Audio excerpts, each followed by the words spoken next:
शादी के अगले दिन मेरे पति ने मुझे 5 लाख रुपए दिए और मेरे चेहरे पर खींचकर 5 थप्पड़ मारे। पति के हाथों के निशान मेरे चेहरे पर छप गए थे। मेरा तो दिमाग घूम गया था। उसके बाद मेरे पति ने मुझे घर से बाहर निकाल दिया। मैं रोती हुई घर पहुंची तो सातों भाइयों ने मेरे हाथ में एक कागज़ थमाया और कहा, आज सोमवार का दिन था। सब मंदिर के अंदर जा रहे थे और मैं मंदिर के बाहर बैठी भीख मांग रही थी। मैं इसी तरह से भीख मांग कर अपना गुजारा करती थी। मंदिर में कोई भी खूबसूरत लड़का जाता तो मैं उसकी तरफ मोहनी नज़रों से देखती और दुआ करती कि मेरी इस लड़के से शादी हो जाए तो मेरी ज़िंदगी भी संवर जाएगी। अचानक से मेरी नज़र एक चेहरे पर पड़ी। वह एक बेहद हसीन और हट्टा कट्टा नौजवान था जिसे देखते ही मेरा जी चाहा कि काश यह शख्स मेरी तरफ देखता। उसने मेरी तरफ देखा और मुझे 500 का नोट देकर चला गया। मैं उसी दयालु इंसान को देखकर बहुत मोहित हुई थी। मैं अगले दिन फिर उसका इंतजार करने लग गई। वह अक्सर मंदिर आया करता था। मैं बहुत बेचैन होती कि कैसे उससे बात करूं। एक दिन मैंने तंग आकर उससे बात करने की ठान ली। जैसे ही वह मंदिर से बाहर निकला, मैं उसके पैरों में गिर गई और बोली, भगवान के लिए मेरी मदद करो। इस दुनिया में औरत का कोई ठिकाना नहीं है। यहाँ के जालिम भेड़िए मुझे खा जाएंगे। भगवान के लिए मुझे पनाह दे दो। मैं रो रही थी। इस तरह की ड्रामे तो मैं खूब जानती थी। उसने पहले तो मुझे हटाने की बहुत कोशिश की, लेकिन जब मैं लगातार उसके सामने रोती रही तो आखिर उसने तंग आकर कह दिया, अच्छा ठीक है, चलो मैं तुम्हें अपने साथ ले जाता हूँ। उसकी यह बात सुनकर मेरे दिल में खुशी की लहर दौड़ गई। उसने मुझे अपने साथ पिछली सीट पर गाड़ी में बिठा दिया। मेरे दिल में कोई डर नहीं था। सारे रास्ते वह खामोशी से बैठा रहा। तकरीबन 1 घंटे बाद गाड़ी एक घर के सामने जाकर रुकी। वह मुझे अंदर ले आया और वह घर ज़्यादा बड़ा नहीं था। मेरे दिमाग में कई सवालात थे, लेकिन मैंने खामोश रहना ठीक समझा। जैसे ही हम अंदर दाखिल हुए, एक औरत बाहर आई। उसने मेरे साथ खड़े शख्स को प्रणाम किया। तभी एक आदमी भी कमरे से बाहर आया। उसके बाद उन दोनों में कुछ गुफ्तगू हुई, जिसके बाद यही तय हुआ कि मैं अब यहीं रहूंगी और मेरा सारा खर्च वह शख्स उठाएगा। लेकिन अब वह मुझे अपने घर ले जा नहीं सकता। यह फैसला मुझे कुछ खास पसंद नहीं आया था, क्योंकि मैं तो उसके साथ ही रहना चाहती थी। मैं तो उसे पहली नज़र में ही अपना बनाने की ख्वाहिश कर बैठी थी। खैर, वो मुझे वहाँ छोड़कर वापस चला गया। उस घर में सिर्फ वो औरत और उसका पति रहते थे। उसका पति उस आदमी का दोस्त था, इसलिए वह मुझे यहाँ छोड़कर चला गया। फिर वो औरत ने मुझे अपने कपड़े दिए। मैंने नहाकर वो नए कपड़े पहने तो मेरा हुलिया ही बदल गया था। थोड़ी देर के बाद वो औरत मेरे लिए खाना लाई और मेरे पास बैठी। मैंने अच्छा मौका समझकर उस शख्स के बारे में पूछ लिया। जैसे ही मैंने सवाल किया वह कौन था और मुझे यहाँ छोड़कर क्यों गया है, वह और कहने लगी, बहन, उसका नाम गौरव है। यह बहुत अच्छा नेक इंसान है, अमीर भी बहुत है। यह बहुत से गरीबों की मदद करता है। इसकी अपनी मंगनी हो चुकी है और जल्दी इसकी शादी है, इसलिए तुम्हें यहाँ छोड़कर गया है कि उस पर कोई बात न बन जाए। उसकी बातों से मुझे अंदाज़ा हुआ कि ऐसे लड़के को अपनी मुट्ठी में करना मेरे बाएं हाथ का खेल था। मैं अपनी पिछली कहानी को छोड़ करके आगे की सोचों में गुम हो गई थी। 2-4 दिनों में ही मैंने इस औरत को अपना बना लिया था। फिर एक दिन वह मेरे पास बैठी, अपने दुखड़े रो रही थी कि मेरे ख्याल में आया कि यह सही वक्त होगा जब मैं अपना ड्रामा शुरू कर दूं। मैंने उस औरत से कहा, मैं तुमसे एक बात करना चाहती हूँ, लेकिन वादा करो तुम किसी को नहीं बताओगी। उसने फौरन वादा कर लिया। तब मैंने उसे कहा कि मैं बहुत मजबूर लड़की हूँ। सारी ज़िंदगी बिना किसी सहारे के कैसे रहूँगी। मुझे किसी सहारे की ज़रूरत है। मेरी बात पर वह परेशान होकर बोली, बात तो तुम्हारी ठीक है, पर मैं क्या कर सकती हूँ। तब मैंने उसे कहा कि मैं गौरव से शादी करना चाहती हूँ। उससे अच्छा जीवन साथी मेरे लिए कोई नहीं हो सकता। मेरी यह बात सुनकर वह एकदम चौंक गई और बोली, उसकी तो शादी होने वाली है, वह पसंद की शादी कर रहा है। मैंने उसके आगे हाथ जोड़ दिए और कहा, जो भी हो मुझे उसे अपना बनाना है, क्योंकि मैं उसे दिल जान से चाहती हूँ। मेरी आंखों से गिरते आंसुओं ने उसे परेशान कर दिया था। मैं जानती थी कि वह बहुत भोली है, जल्द ही मेरी बात मान जाएगी। फिर ऐसा ही हुआ। आखिर मेरी गुहार सुनकर उसने हामी भर ली और कहा कि ठीक है, तुम जैसी कहोगी मैं वैसे ही करूँगी। उसकी यह बात सुनते ही मेरे चेहरे पर मुस्कुराहट दौड़ी थी। अगले ही दिन मेरे मंसूबे के मुताबिक उसने गौरव को बहाने से अपने घर बुला लिया। गौरव 2 घंटे में घर आया। वो औरत उसके लिए चाय बनाकर लाई और चाय में मेरी कहे मुताबिक नींद की गोलियां भी मिला दी। अभी 5 मिनट ही नहीं गुजरे थे कि गौरव की आंख लग गई और वो औरत उसके भारी शरीर को घसीटते हुए मेरे कमरे में ले आए थे और बेड पर लिटा दिया। मैं जानती थी कि हमें क्या करना है। मैं पास ही बैठ गई और पिछली जिंदगी के बारे में सोचने लगी। इसे छोड़कर मैं इस गुमान तक पहुंची थी। मेरा नाम सपना था। मैं एक बड़े घराने से ताल्लुक़ रखती थी, लेकिन अपने बाप की इकलौती औलाद होने की वजह से मुझे हमेशा उनसे मोहब्बत और प्यार मिला था। मैं उनकी आंखों की ठंडक और दिल का सुकून थी। वह मेरी हर छोटी और बड़ी से बड़ी ख्वाहिश पूरी करने की कोशिश किया करते थे, लेकिन मेरी किस्मत में शायद उनका ज़्यादा प्यार नहीं था, क्योंकि मुझे एक लड़के सागर से मोहब्बत हो गई थी। उसकी किराने की दुकान हमारी गली में ही थी। मैं उस गली में अक्सर सामान लेने जाया करती थी। वह मेरी तरफ अक्सर घूरती निगाहों से देखता था। पहले मैं उसकी निगाहों का मतलब न समझी, मगर सच तो यह था कि मुझे भी वह अच्छा लगता था और मैं बहाने बहाने से दिन में 3-4 चक्कर लगाया करती थी। जब उसे मेरे जज्बात का पता चला, उसने भी फौरन मेरे सामने अपना दिल खोल कर रख दिया। पहले तो मैं डर गई, क्योंकि कभी किसी ने मुझसे इस तरह की बात नहीं की थी। उसने कहा कि मैं तुमसे मोहब्बत करता हूँ, तुमसे शादी करना चाहता हूँ। मैंने कहा नहीं, मेरे पापा को पता चला तो वह मुझे मार डालेंगे। मेरी बात सुनकर उसके चेहरे पर मुस्कुराहट फैल गई। वो बोला, पापा की फिक्र मत करो, मैं सब कुछ संभाल लूँगा। उसकी बात ने मुझे तसल्ली दी। धीरे धीरे हमारी मुलाकातों का सिलसिला बढ़ने लगा था। अब उसके बगैर मेरा दिल नहीं लगता था। अभी हमारी मोहब्बत को परवान चढ़े ज़्यादा दिन नहीं गुजरे थे कि पापा ने कहीं मेरे रिश्ते की बात शुरू कर दी। मैंने घर के सारे हालात फौरन सागर को जाकर बताए। सागर मेरी बातें सुनकर बहुत परेशान हो गया। फिर अचानक उसने कहा कि हम दोनों यहाँ से दूर कहीं चले जाते हैं। इस तरह हम दोनों आसानी से शादी करके अपने रिश्ते को जायज़ नाम दे सकते हैं। उसकी इस बात ने मुझे अच्छा खासा चौंका दिया था। वह मुझे घर से भागने का कह रहा था। मैंने नहीं में सर हिला दिया और वहाँ से वापस चली गई। घर जाकर मेरे दिमाग में बार बार ख्याल आ रहे थे कि मैं सागर को कैसे हासिल कर सकती हूँ। उसी शाम मेरे ससुराल वाले आए। उन्होंने मेरी तारीख तय कर दी। अब यह चीज़ मेरे लिए न बिल्कुल मंजूर नहीं थी। मैं किसी ऐसे शख्स के साथ शादी कर सकती थी जिससे मैं जानती तक नहीं थी। बस फिर अगले दिन मैंने सागर से कह दिया कि मैं तुम्हारी हर बात मानने के लिए तैयार हूँ। मेरी बात सुनते ही उसके चेहरे पर मुस्कुराहट आ गई। उसने मुझे आगे का सारा प्लान समझा दिया। जैसे ही रात हुई मैं घर से भाग गई। सागर पहले से मेरा इंतज़ार में था। हम दोनों बस स्टैंड पर पहुंच गए।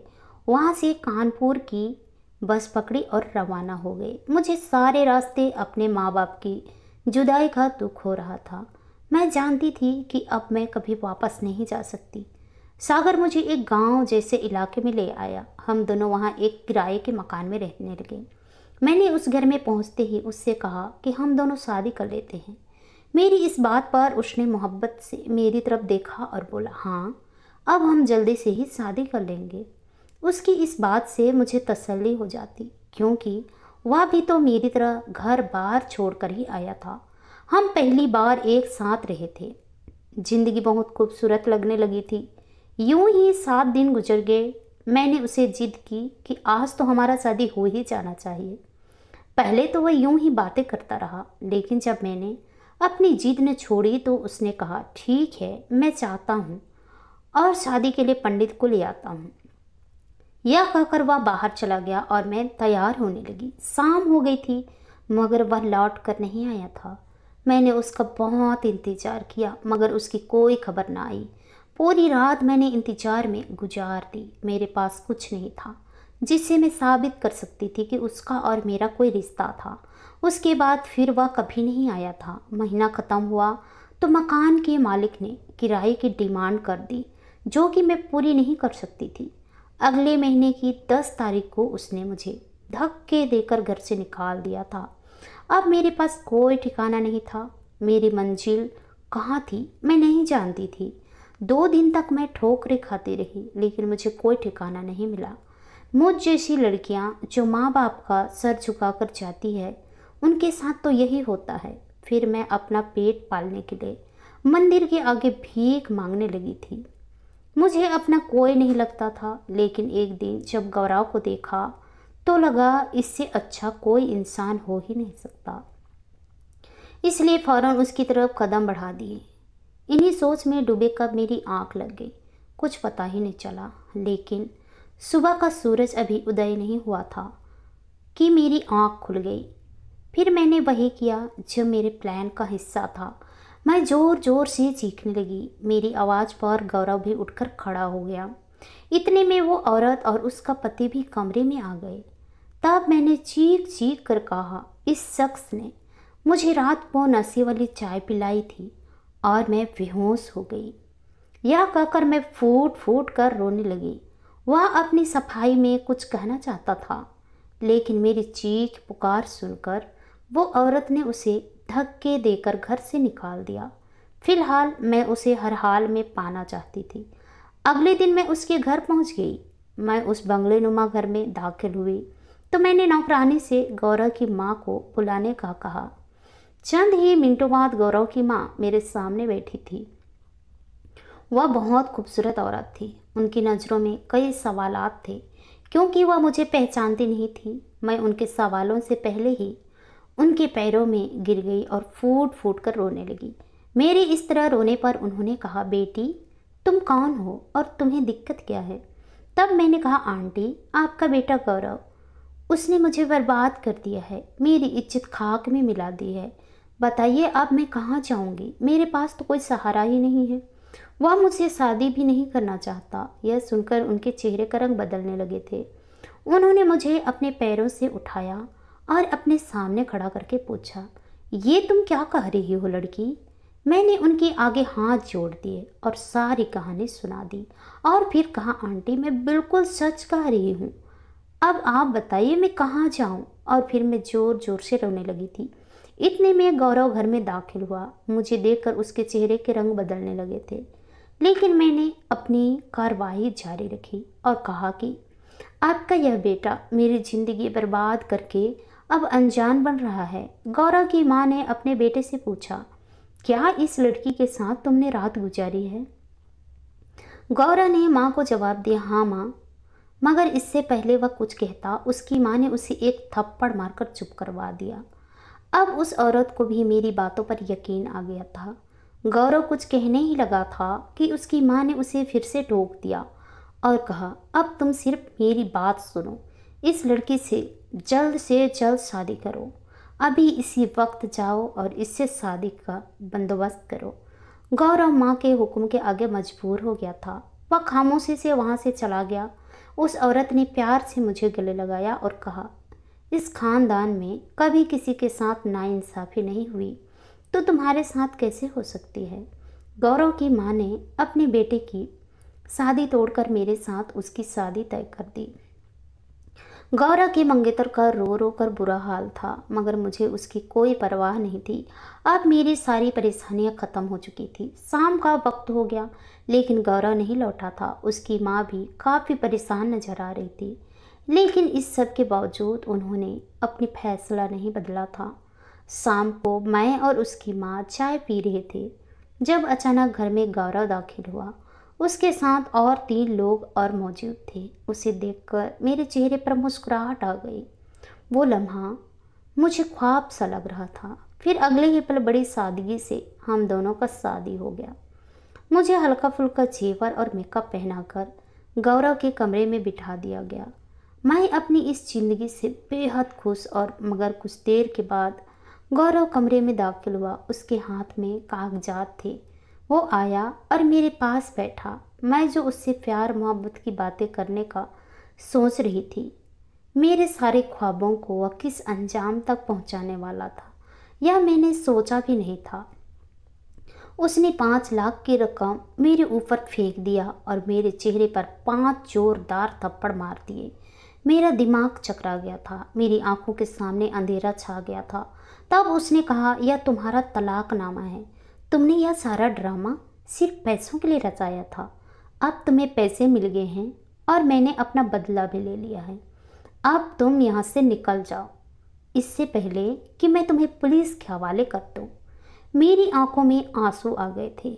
मेरी कैसी किस्मत थी कि शादी की रात ही पति ने मुझे तलाक दे दी थी। उसकी माँ भी चीख पुकार सुनकर हमारे कमरे में आ गई।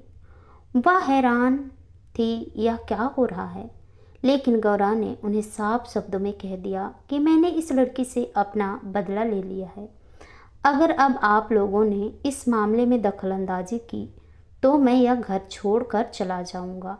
इस बात पर गौरव की माँ चुप हो गई थी। मैं रोती हुई वहाँ से निकल आई और एक पार्क में बैठ गई। काफ़ी देर मैं रोती रही। मुझे रोता देखकर एक 7 आदमियों का झुंड मेरे पास आ गया। वह लोग मुझसे रोने की वजह पूछने लगे। मैं उनसे डर गई और भागने लगी। तभी उन लोगों ने मेरे सर पर हाथ रखा और कहा, तुम हम सातों को अपना भाई समझो, हमसे डरने की ज़रूरत नहीं, हम तुम्हारी हर तरह से मदद करेंगे। तब मैंने रोते हुए अपनी सारी कहानी उन्हें सुना दी। मेरी सारी बात सुनने के बाद वह बोले, बहन तुम फिक्र नहीं करो, हमारे पास एक ऐसा फन है कि हम किसी को भी बड़े से बड़ा नुकसान पहुंचा सकते हैं। हम तुम्हारी इस परेशानी का भी हल कर देंगे। उसके बाद उन्होंने मुझे एक कागज़ दिया और कहा कि मैं उसे एक अघोरी बाबा को दे दूं। पहले तो मुझे डर लग रहा था क्योंकि यह एक अजीब सा काम था, लेकिन बदले की आग मेरे अंदर ऐसी भड़क रही थी कि मैं हर हाल में गौरव से बदला लेना चाहती थी। अब मैं इन 7 भाइयों के लिए काम करती थी। मैं गुनाह की राह पर लग गई थी। वो सातों भाई गलत तरीके से काम करते थे।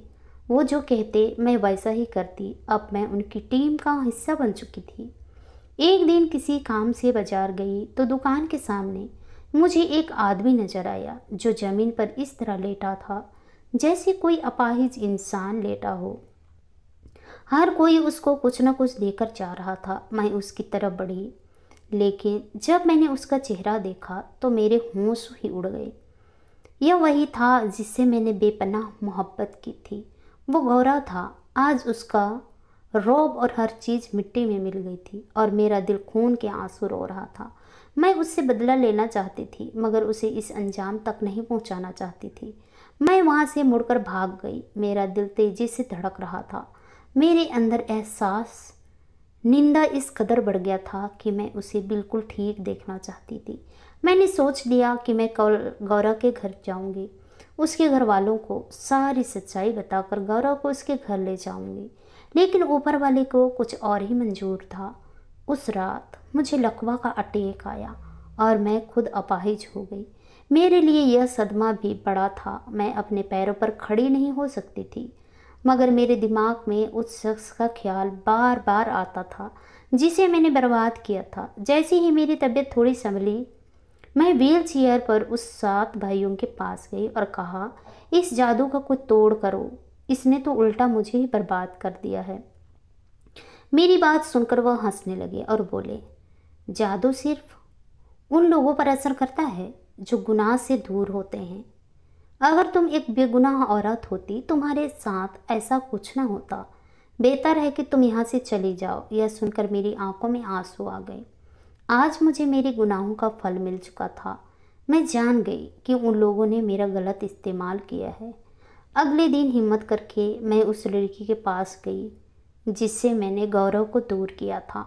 मैंने उसे अपने पिछले किए सारे गुनाह बता दिए और कहा, गौरव बेकसूर है, यह सब मेरी वजह से हुआ था। मैं उसके सामने हाथ जोड़कर मिन्नतें करने लगी। तब उसे मेरी बात पर यकीन आ गया था। उसने कहा कि वह खुद हैरान थी कि गौरव को क्या हुआ है। अचानक उसका सारा कारोबार तबाह हो गया था। वह एक्सीडेंट में अपाहिज हो गया था। फिर भी वह रोज़ अपने घर वालों से झगड़े करता और अपना घर भी उसने छोड़ दिया था। वह सब जादू का असर था। फिर मैं उसे अपने साथ वहाँ ले गई जहाँ मैंने गौरव को देखा था। मैं खुद वापस आ गई क्योंकि मुझसे गौरव का सामना करने की हिम्मत नहीं थी। मगर मुझे एक सुकून और शांति मिल गया था। गौरव की मंगेतर ने उसका इलाज करवा दिया था। कुछ दिनों बाद मुझे गौरव और उस लड़की की शादी की खबर मिली थी, जिसे सुनकर मेरा दिल बेहद खुश हुआ, जैसे मेरी ज़िंदगी का मकसद पूरा हो गया हो। अब मैं आसानी से मौत को गले लगा सकती थी, क्योंकि मेरी ज़िंदगी में हर तरफ सुकून था। आशा करती हूँ दोस्तों आप लोगों को ये कहानी पसंद आई होगी। कहानी पसंद आई तो कहानी को लाइक कीजिए, शेयर कीजिए, कमेंट कीजिए और ऐसे ही कहानी सुनने के लिए प्लीज़ हमारे चैनल को सब्सक्राइब जरूर कीजिए। तो चलिए दोस्तों, मिलते हैं नेक्स्ट किसी नई कहानी के साथ। तब तक के लिए बाय बाय, अपना ख्याल रखिए।